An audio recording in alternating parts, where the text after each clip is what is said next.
کہ یہی دونوں لوگ مین لوگ تھے جو آج ان کے خلاف کھڑے ہوئے تھے کے پی میں. کتنی انٹرسٹنگ بات ہے. یعنی سب سے بڑی جو سیٹ ہے کے پی کے کی وہ آپ نے عمران خان صاحب نے ان کے سپرد کی تھی.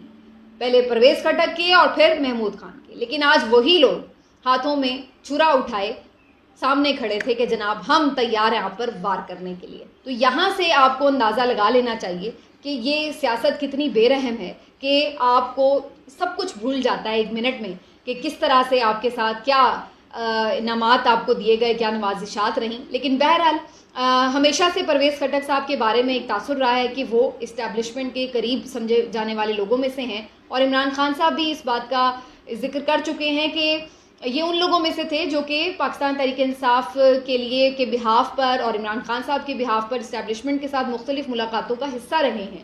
ان میں اور بھی لوگ ہیں, شاہ محمود قریشی صاحب بھی ہیں جو کہ ایک برج کا کردار ادا کرتے ہیں, اسد عمر صاحب کا بھی لوگ نام لیتے ہیں, اور پھر یہ جو پرویز خٹک صاحب ہیں انہی کو بھی اس لسٹ میں شامل رکھا جاتا ہے.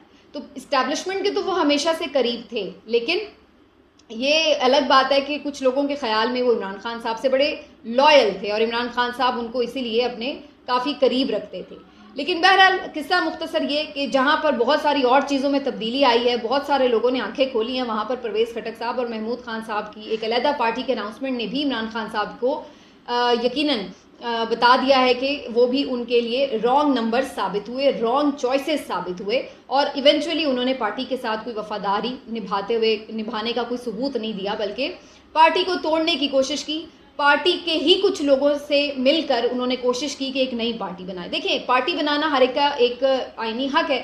اگر وہ چاہتے تھے کہ وہ پارٹی بنائیں تو وہ اس وقت 9 مئی سے پہلے بھی بنا سکتے تھے, اور پھر اگر ان کے جو تحفظات تھے تو اس کو لے کر کے وہ اس وقت بھی بتا سکتے تھے. لیکن بعد میں یہ سب کرنا پھر جسٹیفائی نہیں کرتا آپ کے ایکشنز کو. دوسری بات یہ کہ آپ نے کوئی نئے لوگوں کے ساتھ تو پارٹی بنائی نہیں ہے, وہی آپ نے کوشش یہی کی ہے. بیسکلی مقصد اس وقت جو ٹارگٹ ہے وہ یہی ہے نا کہ پی ٹی آئی کا ووٹ بینک توڑنا ہے, اس کے حصے کرنے ہیں, تاکہ جو ایک اسٹرینتھ ہے ان کی وہ ٹوٹ ٹوٹ کے چھوٹے چھوٹے ٹکڑوں میں بڑھ جائے. تو اسی ایک ٹکڑے کا جو ایک ذمہ داری ہے وہ آپ نے لے لی, اپنا شانہ فراہم کر دیا کہ جی یہ ذمہ داری ہم اس شانے پہ ڈال لیتے ہیں. تو بیسکلی آپ نے انہی کے لوگوں کو توڑنے کی کوشش کی, انہی کے لوگوں کو ان کی اسٹرینتھ کو توڑتے ہوئے آپ نے ایک نئی پارٹی بنائی. اگر آپ اپنے نام سے کوئی نئی پارٹی بناتے, اپنے نئے لوگوں کے ساتھ پارٹی بناتے, کسی نئے منشور کے ساتھ آتے تو ایک الگ بات ہوتی. لیکن آپ جس انداز سے آئے ہیں, جس طرح واردات پہلے پارٹی کے اندر رہتے ہوئے ڈال رہے تھے, وہ بھی اب تو ڈھکی چھپی سٹوری نہیں ہے, سب جان چکے ہیں, جو میں نے خود بھی آپ کو اپنے ایک ویلاگ میں بتائی ہوئی ہے, اخبار تک میں چھپ چکی ہے. تو یہ سٹوری آپ پہلے کر رہے تھے, واردات وہ کامیاب نہیں ہوئی تو پھر اب آپ کھل کر سامنے آ گئے, ورنہ کوشش آپ کی نقب زنی کی تھی کہ پیچھے سے وار کیا جائے, چھپ کے وار کیا جائے. اب یہ پارٹی بنانے کے لیے لوگ پھر بھی میسر نہیں تھے, اگرچہ کوشش پہلے سے جاری تھی. اب کسی کو تو ایسا بھی سننے میں آیا ہے کہ 2 بندے ایسے تھے جو جوڈیشل ریمانڈ پر تھے, ان کو لا کے اس لانچنگ تقریب میں زبردستی بٹھایا گیا. کچھ بندے ایسے تھے جو پولیس کے حوالے تھے, 2 دن پہلے گرفتار ہوئے ہیں, ان کو اٹھا کے زبردستی بٹھایا گیا. کچھ لوگ ایسے بھی تھے کہ جو بیٹھے ہوئے تھے لیکن ان کے چہرے اترے ہوئے تھے, اور وہ بالکل لٹکے چہروں کے ساتھ, بالکل ایک عدم دلچسپی کے تاثرات کے ساتھ وہاں پر نشستوں پر موجود تھے. تو یہ سب چیزیں یہ ظاہر کر رہی تھیں کہ یہ پارٹی ایک زبردستی کی پارٹی ہے, اور اس میں کوئی بھی خاص آپ کو انتھوزیازم بھی نظر نہیں آئے گا, کوئی جذبہ نظر نہیں آئے گا, کوئی چہرہ خاص نظر نہیں آئے گا. اور ایک خانہ پوری کی تقریب تھی, جیسے استحکام پاکستان پارٹی کی آپ سمجھ لیجئے کہ ایک سیکنڈ پارٹ بنایا گیا ہو.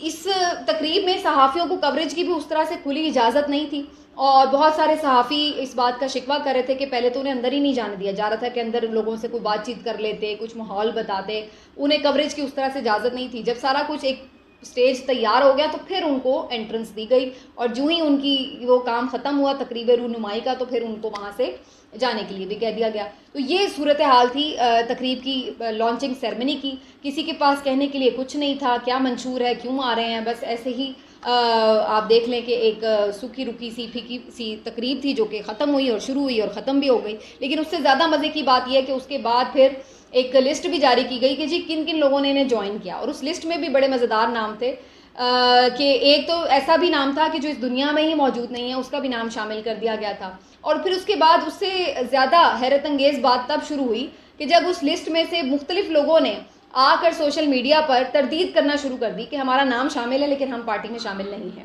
یہ تو کسی نے ہمارا نام زبردستی شامل کر دیا, ہم تو ابھی بھی پی ٹی آئی کا حصہ ہیں. کچھ لوگوں نے تو پی ٹی آئی کے جھنڈوں کے ساتھ تصویریں لگا دی اپنی, تو وہ کافی 8-9 لوگوں نے تو تردید کر دیا آگے کہ ہم تو بالکل بھی شامل نہیں ہو رہے, اور یہ بلا وجہ ہمارا نام جو ہے وہ بیچ میں ڈال دیا گیا لسٹ میں. تو یہ ایک ہم نے اسٹوری دیکھی کہ یہ ایک ایسی لانچنگ تقریب ہے کہ جس میں لوگ شامل ابھی ہوئے نہیں ہیں, گھنٹہ ہوا ہے, اور وہ آ کے چھوڑنے کا اعلان بھی کر رہے ہیں. اور پھر اس کو اگر آپ غور سے اس کا مشاہدہ کریں, بہت سے لوگ بات کر رہے ہیں کہ جس کا مستقبل کیا ہے. ٹھیک ہے, شاید ایک آدھی کوئی سیٹ نکل آئے کسی کی, میں نہیں کہہ سکتی کہ بالکل زیرو ہوگا, لیکن آپ اس بات کا ایک مطلب سمجھ لیجئے کہ بیسکلی ان سب کی ایک مدر پارٹی ہے, اور اس مدر پارٹی کا نام ہے خلائی مخلوق پارٹی. تو بیسکلی یہ خلائی مخلوق پارٹی ایک مدر پارٹی ہے, اور اس کے مختلف ایسے لگ رہا ہے کہ ونگز ہیں جو کہ آپ کو مختلف صوبوں میں نظر آ رہے ہیں. اس کا ایک پنجاب ونگ ہے جو ابھی آپ نے استحکام پاکستان پارٹی جہانگیر خان ترین صاحب کے روپ میں دیکھا ہے. اس کا ایک کے پی ونگ ہے جو کہ پرویز خٹک صاحب نے لانچ کیا ہے. اسی طرح اس کا ایک سندھ ونگ بھی ہے جو کہ ایم کیو ایم ہے, یا پھر پہلے پاک سرزمین پارٹی بھی تھا, وہ بعد میں دوبارہ ایم کیو ایم میں آ گیا. تو بلوچستان میں بھی ان کا ایک ونگ موجود ہے جس کو آپ باپ پارٹی کہہ لیں. تو یہ ایک ایسی پارٹی ہے جس کی مختلف ونگز موجود ہیں مختلف صوبوں میں, اور یہ ان سب کا جو بنیادی مقصد نظر آتا ہے وہ یہی نظر آتا ہے کہ یہ ان کے ہی مدر پارٹی کے ہی کہنے پر یہ پارٹیز وجود میں آتی ہیں. ہر ایک کے مختلف وجوہات ہو سکتی ہیں. فی الحال تو یہ جو 2 ونگز ہیں کے پی اور پنجاب کی, اس کی تو وجوہات صاف نظر آ رہی ہیں کہ پی ٹی آئی کے زور کو توڑنا ہے, اس کے ٹکڑے کرنے ہیں تاکہ ووٹر کنفیوز ہو اور ٹوٹے اور کسی طرح اس کی اسٹرینتھ کم ہو. لیکن باقی جگہوں پر صورتحال کچھ مختلف وجوہات کی ہو سکتی ہے. تو ایسی پارٹیز جس طرح وجود میں آتی ہیں ایسے ہی ختم بھی ہو جاتی ہیں. ان کی کوئی حیثیت نہیں ہوتی اور نہ لوگ ان کو اپریشیٹ کرتے ہیں. پرانے زمانے میں تو شاید 2-4 لوگ کسی آپ سمجھ لیجئے کہ ذات برادری کی بنیاد پر, یا پھر کسی کے کوئی اچھے کام کی وجہ سے, یا کوئی ملنسار بندہ ہوتا ہے اس کی بنیاد پر کسی کو کوئی ووٹ ڈال دیں. لیکن اس وقت جو پاکستان میں ایک سیاسی شعور ہے اور جس طرح کی ایک خاص ڈویژن ہے ہمیں اینٹی عمران اور پرو عمران نظر آ رہی ہے, تو اس میں اس طرح کی کسی بھی تجربے کا کامیاب ہونے کا امکان بہت ہی کم ہے, بہت ہی کم ہے, تقریباً نہ ہونے کے برابر ہے. اور یہ خود پارٹی لانچ کرنے والوں کو بھی پتہ ہے, اس میں زبردستی شامل ہونے والوں کو بھی پتہ ہے, اور اسی وجہ سے ان کے چہرے اترے ہوئے ہوتے ہیں جب وہ پارٹی کے لیے آ کے اناؤنسمنٹ کر رہے ہوتے ہیں. تو یہ جو پرویز خٹک صاحب نے بھی اپنی ایک یعنی آپ کہہ لیں کہ پارٹی لانچ کر کے اپنا آپ شو کیا ہے, تو دیکھتے ہیں کہ لوگ کے پی کے ان کو اس طرح ایکسیپٹ کرتے ہیں یا نہیں. لیکن بظاہر یہ نظر آ رہا ہے کہ وہ ایکسیپٹ نہیں ہوں گے, لوگ تو انہیں ریجیکٹ کریں گے. لیکن بہرحال کہیں اور ان کی شاید تھوڑی ایکسیپٹنس ہو گئی ہے, تبھی تو جیلوں میں سے نکل کر لوگ وہاں پر آ گئے ہیں. ورنہ تو یہاں پر پرویز الہی صاحب بھی ہیں کہ جن کی جیلوں سے رہائی کے احکامات بھی ہو جاتے ہیں, تو اس کے بعد کوئی جب وجہ باقی نہیں بچتی تو پھر انہیں بلا وجہ نظر بند کر دیا جاتا ہے کمشنر کے کہنے پر. تو ایسا بھی ہوتا ہے ہمارے ملک میں. لیکن بہرحال جی ان کو رہائی مبارک ہو جو لوگ آ گئے ہیں. اب ذرا آ جاتے ہیں, میں خاص طور پر جس پہ بات کرنا چاہ رہی تھی, الیکشن کمیشن نے جو ڈیٹا شیئر کیا ہے اگلے ووٹرز کا, اس میں بڑی دلچسپ ان کی اسٹڈی ہے. انہوں نے بتایا ہے کہ 18 سے 25 سال کے جو ووٹرز ہیں اگلے الیکشن میں وہ 2 کروڑ 35 لاکھ ہیں. 26 سے 35 سال کی عمر کے ووٹر کی جو تعداد ہے وہ 3 کروڑ 26 لاکھ ہے. 36 سے 55 سال کے ووٹرز کی جو تعداد ہے وہ 2 کروڑ 77 لاکھ ہے. 46 سے 55 سال 1 کروڑ 81 لاکھ ووٹرز ہیں, جبکہ 56 سے 65 سال کے ووٹرز کی تعداد 1 کروڑ 18 لاکھ ہے. اور فائنلی جو 66 سال سے اوپر کے ووٹرز ہیں بڑی عمر کے, ان کی تعداد 1 کروڑ کچھ ہے. تو اب انٹرسٹنگ بات اس میں کیا ہے؟ انٹرسٹنگ بات اس میں یہ ہے کہ اگلا جو آپ کا الیکشن ہے اس میں جو کامیابی کی کنجی ہے وہ ہے نوجوان ووٹر کے ہاتھ میں. اور میں یہ اس ووٹر کو نوجوان ووٹر کہہ رہی ہوں جس کی عمر 18 سے 35 سال کے درمیان ہے. 18 سے 35 سال کے ووٹرز کو جب میں کاؤنٹ کرتی ہوں رفلی راؤنڈ آف کر کے, تو ان کی جو تعداد ہے وہ تقریباً بنتی ہے 5.25 کروڑ, یعنی 5 کروڑ 75 لاکھ کے اراؤنڈ ان کی تعداد بنتی ہے. یعنی ٹوٹل ووٹر کا یہ 45% ہے. اس بات کو سمجھیے کہ ٹوٹل ووٹر کا 45% یوتھ ہے, نوجوان ہیں, اور یہ وہ لوگ ہیں جو 18 سال سے 35 سال کی عمر کے ہیں. اور مجھے یہ بتانے کی ضرورت نہیں ہے کہ یوتھ کا اس وقت چوائس کیا ہے, وہ کس طرف ان کا رجحان ہے. تو یہ کوئی ڈھکی چھپی بات نہیں ہے. باقی جو آپ کے ووٹرز ہیں وہ تقریباً کل ملا کے بنتے ہیں, آپ اندازہ لگا لیں تقریباً 6.25 کروڑ لگا لیں آپ اس کا. تو ٹوٹل ووٹر میں سے جو آپ سمجھ لیں 45% یعنی تقریباً آدھا ووٹر جو ہے وہ یوتھ ہے. اب یہ وہ چیز ہے, یہ وہ فگرز ہیں جو کہ بیسکلی سب کی نیندیں اڑانے کے لیے کافی ہیں, کیونکہ انہیں معلوم ہے کہ آج جو نوجوان نسل کھڑی ہے وہ عمران خان کے ساتھ کھڑی ہے, کیونکہ انہیں معلوم ہے کہ یہ لوگ آ کر اب 5 باریاں لینے کے بعد کہیں کہ اب کی بار ہمیں موقع ملے تو ہم یہ کر دیں گے وہ کر دیں گے. تو یہ جو آج کا ووٹر ہے وہ یہ ماننے کے لیے تیار نہیں ہے. وہ جو ووٹر ہے وہ اب اس وقت عمران خان کے ساتھ کھڑا ہے, جو نیا ووٹر ہے, جو ہمیں یوتھ کا ووٹر نظر آتا ہے, اور جبکہ جو پرانے ووٹر ہیں وہ بھی کوئی ضروری نہیں سارے ان کے ساتھ کھڑے, ان میں سے بھی ظاہر ہے کہ کافی تعداد اس وقت آپ کو پی ٹی آئی کے ساتھ نظر آئے گی. اور یہی وہ بنیادی وجہ ہے کہ جس نے ان سب کے اوپر لرزہ طاری کر رکھا ہے, جو یہ خوف میں مبتلا ہیں کہ اس کا حل کیا نکالیں, اس کا کوئی حل نہیں نکل رہا. اور یہ سارے وہ ووٹر ہیں جو الیکشن ڈے پہ گھر بھی نہیں بیٹھنے والے, مزے کی بات ہے. یعنی باقی جو ووٹر ہیں وہ تو کچھ مایوس ووٹر ہوگا, نہیں نکلے گا. کوئی ووٹر ہوگا وہ ٹھیک نہیں ہے طبیعت, اگر بہت بوڑھا ووٹر ہے وہ نہیں آدھا نکلے گا.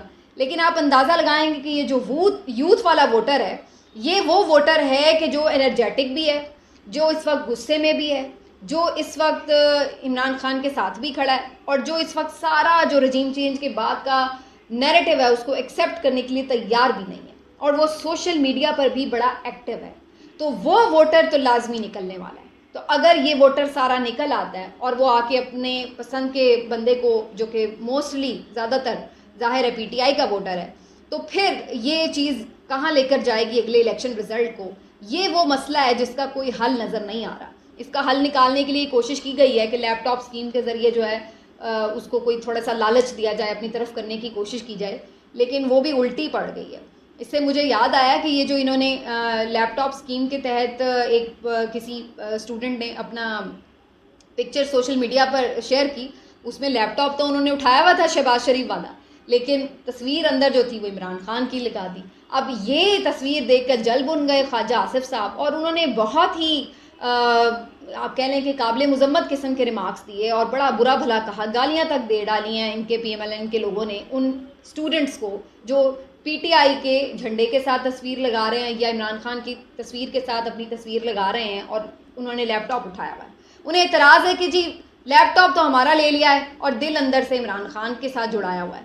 تو یہ تکلیف جو ہے ان سے برداشت نہیں ہو رہی. ایونچولی وہ گالیاں دینے پر اتر آئے ہیں, لیکن گالیاں دینے سے ووٹر آپ کے ساتھ ملے گا نہیں.